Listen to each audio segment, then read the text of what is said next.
It's Hyper Halloween!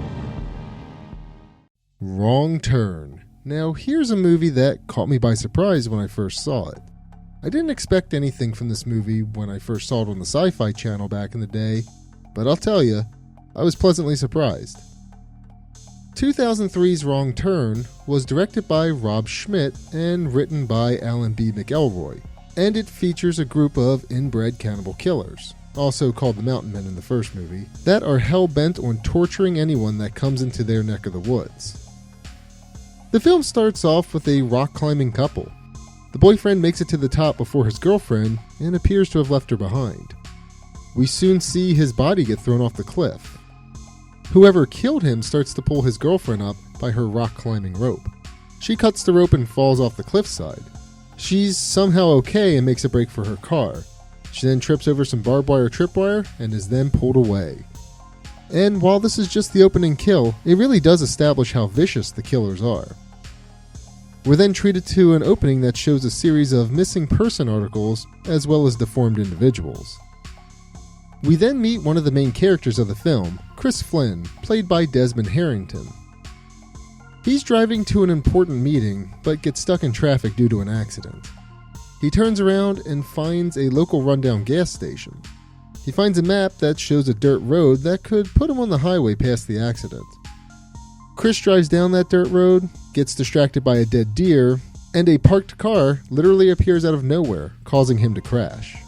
No, really. He's driving, turns his head, and immediately crashes when his head turns back around. It's crazy that this even happens.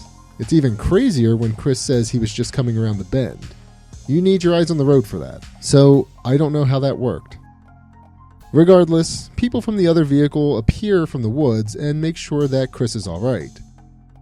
They ended up leaving their truck in the middle of the road because, well, they had just ran over barbed wire, rendering their truck undrivable.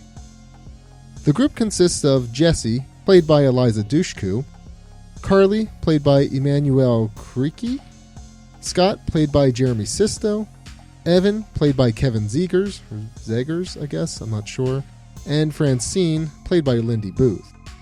The group had just gotten lost driving down the dirt road when they got into the accident. Overall, though, they're good people. They don't even really yell at Chris for damaging their car.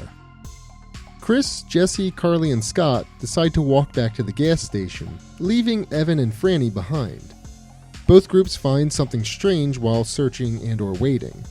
Chris's group finds a campfire, indicating that someone is nearby, and Evan and Franny hear noises surrounding their truck. Evan goes off to investigate and, of course, dies. Franny goes to find him and finds a severed ear prior to being killed as well. Chris's group ends up finding a cabin in the woods. They go to investigate to see if anyone is home and if anyone can help. No one answers when they knock, but they go in anyway. The group explores the house and finds all types of awful things. It's a regular garage sale from hell, as Scott eloquently puts it. There's rotten food, tons of car keys, sharp knives, and items taken from people in the newspaper articles that was featured in the beginning of the movie. The group also discovers body parts inside of jars. Chris, ironically, is unfazed by any of this, given the expression on his face. They also find the same barbed wire that was used to flatten their tires, and decide that it's time to make a break for it. The homeowners arrive shortly after the group tries to flee. The homeowners, the mountain men I mentioned earlier, bring back the dead bodies of Evan and Franny. The group hides in various areas while the mountain men dismember their friends. The group waits until the mountain men fall asleep to try to escape. And we get our first glimpse at the mountain men as we can see that they are very disfigured individuals. Unfortunately for our protagonist, they wake up the mountain men as they try to escape. The rest of the movie is basically a game of cat and mouse between the mountain men and Chris and company. I don't necessarily want to give a play-by-play of the rest of the movie, but I will mention that the deaths are really good. One character is killed by a bow and arrow, which is an okay death, but another is killed via a shovel to the mouth. And that's probably the coolest kill of the movie. The shovel separates the top part of the character's head from the rest of her body. There's another kill where someone is, well, killed with barbed wire, and while the kill itself isn't the craziest, the aftermath is pretty cool.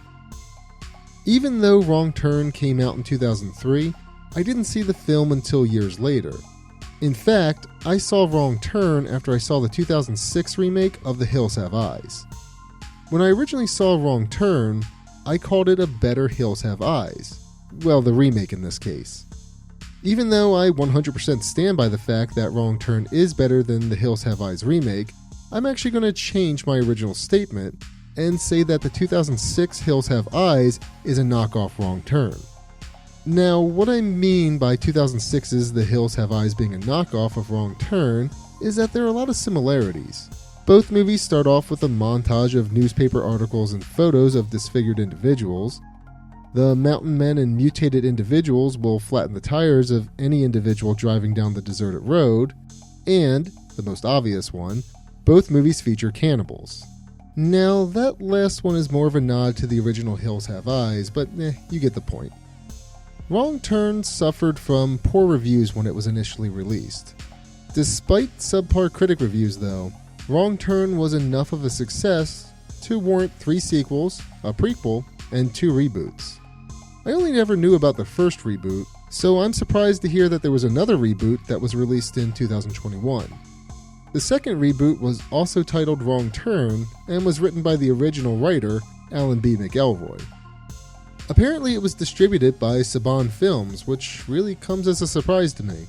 I honestly thought Saban only distributed kids' movies, but it looks like they distribute lots of different types of movies as well.